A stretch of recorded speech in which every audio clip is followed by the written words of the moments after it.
नमस्कार दोस्तों, कैसे हैं आप सब लोग। उम्मीद करता हूं अच्छे होंगे, अपनी स्टडी अच्छे से कर रहे होंगे। दोस्तों, आज दिनांक 10 फरवरी 2026 को प्राइम एजुकेशन हब के इस यूट्यूब चैनल पे मैं आपका स्वागत करता हूं।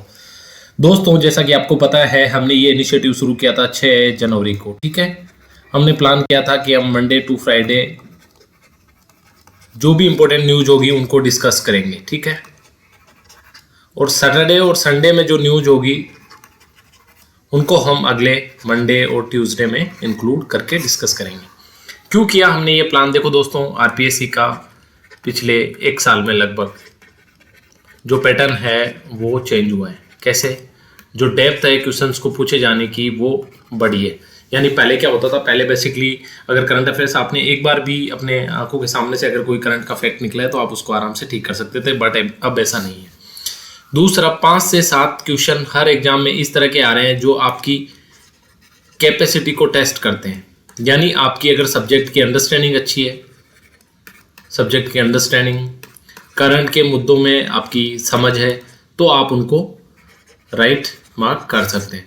तो ये इनिशिएटिव आपको कैपेबल बनाता है, आपको एम्पावर करता है उस तरह के 4 से 5 क्वेश्चन को ठीक करने में। साथ ही आरपीएससी का जो नया पैटर्न है उसके हिसाब से आपकी तैयारी को अप टू डेट रखता है।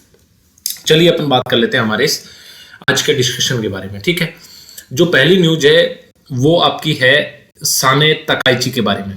देखो, साने तकाइची कौन है? ये जापान की पहली महिला प्रधानमंत्री है। ठीक है, साने तकाइची नाम याद रखेंगे, जापान की पहली महिला प्रधानमंत्री। अक्टूबर 2025 में इनकी नियुक्ति हुई और अभी उनके नेतृत्व में फिर इनकी जो पार्टी है उसने एक बड़ी लीड इलेक्शन में हासिल की है, तो ये और ज्यादा पावरफुल बन के उभरी है। नाम याद रखेंगे, साने तकाइची। ठीक है, उसके बाद आपसे सीधा पूछ लिया जा सकता है कि आसा क्या है। देखो, आसा मध्य प्रदेश के कोनो में जो राष्ट्रीय पार्क है वहां पे नामीबिया से लाई गई मादा चीता है और इसने अभी 5 शावकों को जन्म दिया। आपको पता है, काफी न्यूज में रहा था कि हमारे यहाँ नामीबिया से चीता लाए गए, कोनो में भी, जो कि मध्य प्रदेश में है। ठीक है, केरल की एक पहली दृष्टिबाधित महिला सिविल जज अभी अपॉइंट हुई है। कौन नियुक्त की गई है? थान्या नाथन, और ये केरल की पहली दृष्टिबाधित यानी दिव्यांग महिला सिविल जज है। नाम याद रखेंगे, थान्या नाथन। उसके बाद एक न्यूज में ये था हमारा माता यशोदा पुरस्कार योजना। देखो, माँ और शिशु की देखभाल में उत्कृष्ट कार्य करने वाली आंगनवाड़ी जो कार्यकर्ता है, यानी आंगनवाड़ी की जो मुख्य कार्यकर्ता है, आंगनवाड़ी कार्यकर्ता से मतलब है कि जो मुख्य कार्यकर्ता है उसको 5100 रुपये, और जो सहायिका है यानी उसकी जो असिस्टेंट है उसको 2100 रुपये नगद पुरस्कार कब दिया जाएगा? अंतर्राष्ट्रीय महिला दिवस के अवसर पर। आपको पता है आंगनवाड़ी जो कार्यकर्ता उनकी बड़ी भूमिका है, स्पेशली बच्चे और जो माता है उनके स्वास्थ्य को लेके, और इस हिसाब से उनको ये इनिशिएटिव एक अच्छी पहल है, जैसे कि हमारे यहाँ मातृ मृत्यु दर और चाइल्ड मृत्यु दर में कमी आती है। ठीक है, तो ये आप याद रखेंगे। उसके बाद आपको पता है संपर्क पोर्टल राजस्थान का एक अभिनव पहल थी, और इसी संपर्क पोर्टल का एक नया अपग्रेड वर्जन 2.0 आया है। क्या है इसके उद्देश्य? पहली चीज, राज्य के भीतर गतिशील, पारदर्शी और नागरिक सेंट्रिक यानी नागरिकों को प्राथमिकता देता हुआ एक शिकायत निवारण तंत्र स्थापित करना, जो कि संपर्क पोर्टल 1.0 का भी यही उद्देश्य था। ठीक है, उसके बाद आगे चलते हैं अपन। आगे एक योजना है जिसके बारे में आपने पढ़ा होगा, मुख्यमंत्री जन सहभागिता योजना। देखो, इस योजना में क्या होता है, इसमें 40% पैसे जन सहयोग से एकत्रित करने होते हैं। ठीक है, एकत्रित। फिर इसमें क्या होता है, 60% जो पैसा है वो स्टेट गवर्नमेंट दे देती है और आप इससे गवर्नमेंट स्कूल में कोई भी कार्य करवा सकते हैं। तो ये जो योजना है, इसका सवाईमाधोपुर जो मॉडल है वो काफी सफल रहा है, और इस मॉडल का नाम है भविष्य की उड़ान योजना के नाम से ये मॉडल है। यहाँ क्या है, 40% राशि जन सहयोग से एकत्रित और 60% राज्य सरकार द्वारा। इससे क्या करते हैं, सरकारी विद्यालयों में सुविधाओं का विकास किया जाता है। और सवाईमाधोपुर में अब तक इस पहल के थ्रू 37 करोड़ रुपए इकट्ठे कर लिए। कैसे किए? एक तो जो स्थानीय लोग थे वो सरसों की जो फसल की जो बची हुई भूसी होती है, जिसको तूड़ी बोलते हैं स्थानीय भाषा में, उस तूड़ी को सामूहिक रूप से बेचकर पैसा इकट्ठा किया पहली। दूसरा, मृत्युभोज वगैरह जो कृति होती है उसमें मृत्युभोज को कम करके और इससे जो पैसा है वो इस फंड में डलवाना शुरू किया। साथ ही अगर कोई पारिवारिक आयोजन हो रहा है तो वहां से दान स्वीकार कर लोगों को प्रेरित कर, और ये 37 करोड़ रुपए इकट्ठे किए। बहुत बड़ी बात है। अगर मान लो ये 37 करोड़ रुपए इकट्ठे किए हैं 40% अमाउंट के रूप में इस योजना में, तो लगभग 45 करोड़ रुपए राज्य सरकार से मिल जाएंगे। तो लगभग 90 करोड़ रुपए के कार्य ये किए जा सकेंगे। ठीक है, आगे बोलते हैं कि CSR से भी अधिक। देखो CSR क्या होता है, इसका मतलब होता है कॉर्पोरेट सर्विस रेस्पॉन्सिबिलिटी। ठीक है, कॉर्पोरेट सर्विस रेस्पॉन्सिबिलिटी, CSR। ठीक है, इसमें क्या होता है कि कोई भी जो कंपनी है वो अपने 3 साल के मुनाफे के एवरेज का 2%, ठीक है, किसी भी जो social responsibility, corporate social responsibility इसको बोला जाता है, तो 2% किसी भी विकास कार्य में खर्च करती है। यानी इसके पीछे कॉन्सेप्ट ये है, जैसे मान लो फॉर एग्जांपल मैं आपको बताता हूँ, ये आपका विलेज ए है। ठीक है, और यहाँ इस विलेज में कोई खनन कार्य होता है।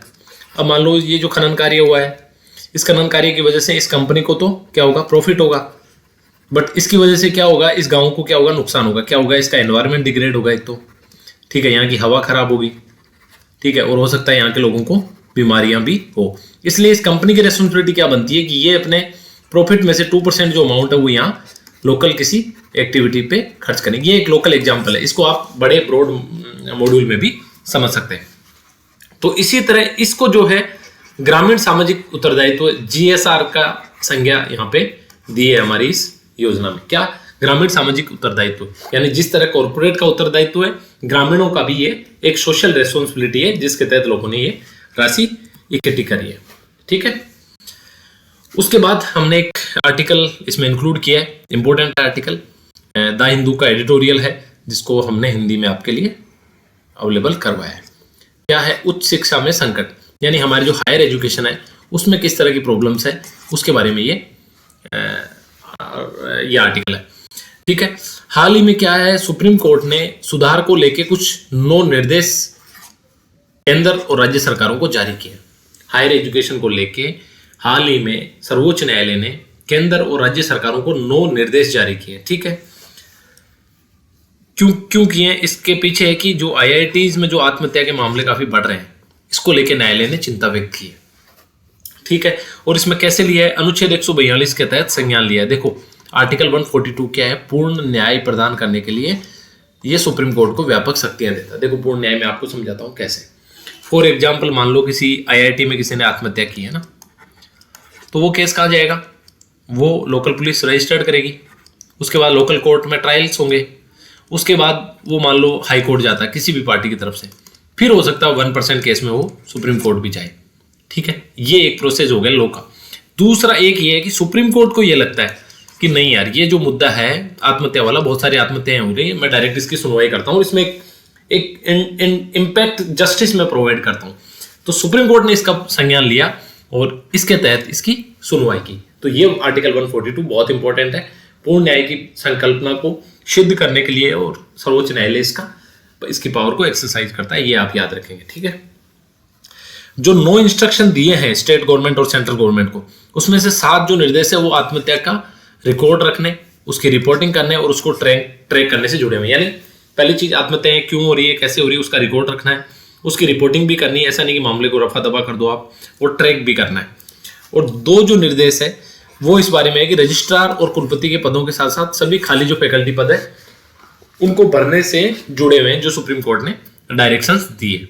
आगे राइटर्स में बोलते हैं कि भाई हायर एजुकेशन में जब से प्राइवेट सेक्टर आया है तब से फैलाव तो बहुत हो गया है, लेकिन गुणवत्ता में कोई सुधार नहीं हुआ है। यानी देखो पहले ओनली गवर्नमेंट था हायर एजुकेशन में, फिर प्राइवेट पार्टनर्स भी आ गए, तो इससे क्या फैलाव तो हो गया, यानी मान लो इंस्टीट्यूशन की संख्या तो बढ़ गई, लेकिन क्वालिटी कमजोर हो गई। ठीक है, यहाँ राइटर की बात बोलते हैं। उसके बाद आगे चलते हैं अपन। आगे ये पता चलता है कि हाल ही में जो जमीनी स्तर पे जो अध्ययन हुए हैं उनसे एक विश्वविद्यालयों में जो संकाय है उनकी 50% तो सीटें खाली पड़ी है। आप सोच के देखिए किस तरह की एजुकेशन आएगी जब 50% तो सीटें खाली है, लेक्चरर्स की, प्रोफेसर्स की। ठीक है, और तमिलनाडु का जो मद्रास विश्वविद्यालय, काफी रेनोड विश्वविद्यालय, वहां पे पिछले 1 दशक में कोई नई शिक्षक भर्ती ही नहीं हुई है। तो इस तरह हमारे हायर एजुकेशन किस कंडीशन में है, ये हम सोच के ही बड़ा भयावह तस्वीर है। आगे कुलपति की जो नियुक्ति है वो राज्यपाल ने रोक रखी है। देखो होता क्या है, जिस स्टेट में मान लो सेंटर पे फॉर ए पार्टी की सरकार है और स्टेट में बी पार्टी की सरकार है, और ए पार्टी का जो नॉमिनेटेड राज्यपाल गवर्नर पर्टिकुलर स्टेट में। तो यहाँ भी क्या टसलबाजी चलती है। तो मान लो अगर सेंट्रल गवर्नमेंट स्टेट गवर्नमेंट ने किसी व्यक्ति की अनुशंसा भी की है कुलपति के लिए, तो राज्यपाल ने वो नियुक्ति रोक रखी है। ठीक है, आगे संकायों के पद भरने के लिए यूजीसी की प्रक्रिया पर चलना होता है। यूजीसी आपको पता है, यूनियन ग्रांट कमीशन जो है, ठीक है, वो सेंटर की एक बॉडी है, और इसमें कम से कम 6 महीने लगते हैं। फिर बजट जो है वो केंद्र अलॉट करता है। ठीक है, आगे राइटर ये बोलते हैं कि भ्रष्टाचार और नियुक्तियों में घुसी राजनीति ने गुणवत्ता को बहुत ही ज्यादा नकारात्मक रूप से प्रभावित किया है। आगे सुप्रीम कोर्ट ने इसमें एक अच्छी चीज करी है कि 4 महीने का एक गाइडलाइन दे दी है कि भाई ये सारे कार्य, जो नियुक्तियां जो रुकी हुई है, ये जो पद खाली है, ये आपको 4 महीने में भरने हैं। आगे इसी बात को लेकर राइटर बोलते हैं कि भाई आर्थिक, सामाजिक और अकादमिक मुद्दों को सुलझा कर ही इन आत्महत्याओं को रोका जा सकता है। तो ये सारा आर्टिकल था। आप इसको as a fodder material, as a substantial fact आप इसको यूज कर सकते हैं अपनी मेंस की आंसर राइटिंग में भी। इसी तरह आगे एक भ्रष्टाचार, हमारे आपको पता है भ्रष्टाचार जो है वो हमारे एथिक्स में सीधा कवर होता है। एथिक्स जो कि RS मेंस का सिलेबस में सीधा मेंशन है। ओके, तो अभी क्या हुआ है, मेघालय में एक अवैध कोयला खदान में विस्फोट हुआ और 18 मजदूरों की मौत हो गई। आपने कुछ रील्स देखी होगी, जैसे क्या होता है कि एक बिल्कुल पतली सी सुरंग होती है, पतली सुरंग जो कि बहुत घुमावदार होती है, और यहाँ कहीं फिर वो तार को कनेक्ट करके फिर वो भाग के बाहर निकलते हैं। और ये एक्चुअली इलीगल माइनिंग होती है, जो कि मेघालय में विशेष रूप से होती है, और इसको बोला जाता है रेड होल खदान। ठीक है, यानी चूहे की तरह बिल बना के खनन करना।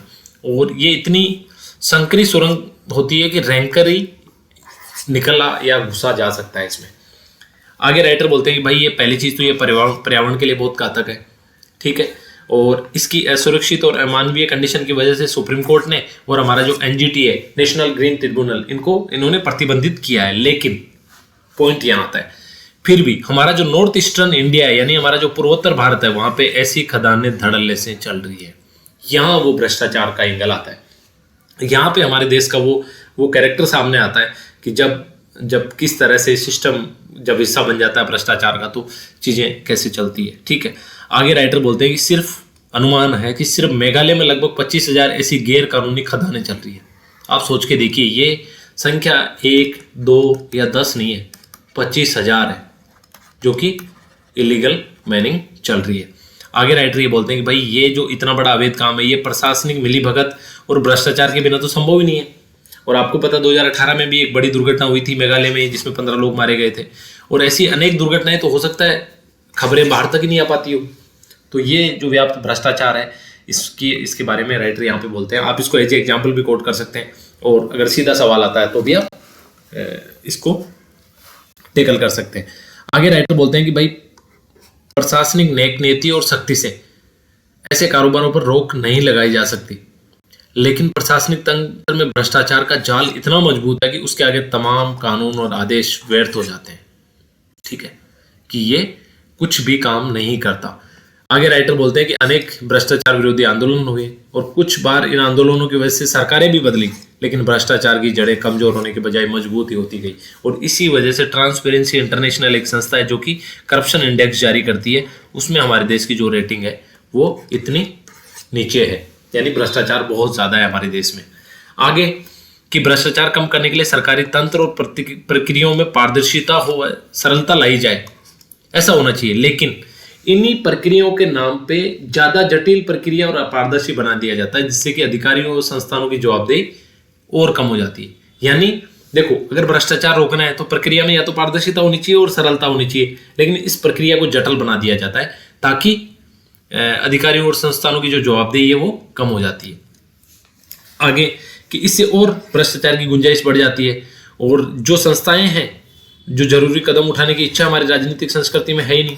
यानी हमारी जो पॉलिटिकल, जो हमारी जो क्लास है, जो हमारे राजनीतिक नेतृत्व है, उनके कल्चर में नहीं है कि वो इस तरह की चीजें करे, क्योंकि उनको पता वो सिर्फ अपने अल्टीमेटली उनको अपने वोट बैंक या फिर सरकार में नहीं है तो सरकार में आने की, और अगर सरकार में है तो सरकार में बने रहने की उनकी इतनी सी बस मैच जो है मुख्य सोच होती है। ठीक है, तो सजा मिलना, पहली चीज तो पकड़ने की गुंजाइश ही नहीं होती, और दूसरा अगर पकड़ भी लिया जाता है तो सजा मिलना तो बहुत ही ज्यादा रेयर बात हो जाती है। ठीक है। उसके बाद आगे राइटर ये बोलते हैं कि भाई ये भारत के आम नागरिक की गरिमा, उसके अधिकार और उसकी जान की परवाह हमारे तंत्र में है ही नहीं, बहुत कम है। यानी किसी आम नागरिक की गरिमा, उसका अधिकार, उसकी जान की कीमत क्या है, ये हमारा जो सिस्टम है, हमारी जो ये पूरा का पूरा ब्यूरोक्रेसी है, उसमें है ही नहीं, बहुत कम है। बल्कि हमारा जो समाज है वो भी वैसा ही है, उसमें भी परवाह नहीं है। और ये समाज किससे बना है? ये आम नागरिकों से ही बना है, हम सबसे बना है, आपसे, मुझसे, हम सबसे मिलकर बना है। और आगे लोग बोलते हैं कि भाई हमारे अपने लोग में ही दूसरे लोगों, खासकर यानी कोई अलग वर्ग का है, अलग समुदाय का है या अलग सेक्टर का है, तो उसका जो दुख दर्द है, उसकी जो समस्या है, उसके प्रति हमारी जो हमदर्दी है वो वैसी देखने को नहीं मिलती जैसी कि एक देश में अपेक्षित होनी चाहिए। और हमारे यहाँ तो विविधता बहुत ज़्यादा है, तो इस वजह से हम एक दूसरे के प्रति उस तरह की हमदर्दी नहीं महसूस करते। आगे राइटर ये बोलते हैं कि भाई जब तक आप मेघालय की खदान में जो मरे लोग हैं उनकी पीड़ा जब तक महानगरों में यानी कि बड़ी बड़ी मेट्रो सिटीज में बैठे हुए लोग महसूस नहीं करेंगे, तब तक इस भ्रष्टाचार और लापरवाही के शिकार होते रहेंगे। और सिर्फ शिकार ही नहीं होंगे, जिम्मेदार भी होंगे। यहाँ राइटर ये बात बोलते हैं। आगे राइटर बोलते हैं कि जिस तरह नोएडा ट्विन टावर सरकारी जांच कमेटी ने 11 अफसरों को दोषी माना है, इससे पता चलता है कि मेघालय की खदान में मरने वाले गरीब मजदूर और नोएडा का उच्च मध्यम वर्गीय लोग, दोनों की लड़ाई दरअसल एक ही है। इसलिए हमें आपस में हमदर्दी और एक दूसरे के प्रति सेंसिटिविटी रखनी चाहिए, जिससे कि ये जो साझा दुश्मन है, ये सिस्टम जो हमारा दुश्मन है, उससे हम लड़ सके। ठीक है, तो यही रखते हैं। एक आर्टिकल और था आगे, मुझे लग रहा है डिस्कशन थोड़ी लंबी हो जाएगी, इसको आप देख लेंगे। ठीक है, और ये थी हमारी आज की डिस्कशन। उम्मीद करता हूँ आपको अच्छा लगा होगा और आप इसी तरह अपनी स्टडी जारी रखिए। जय हिंद, नमस्कार।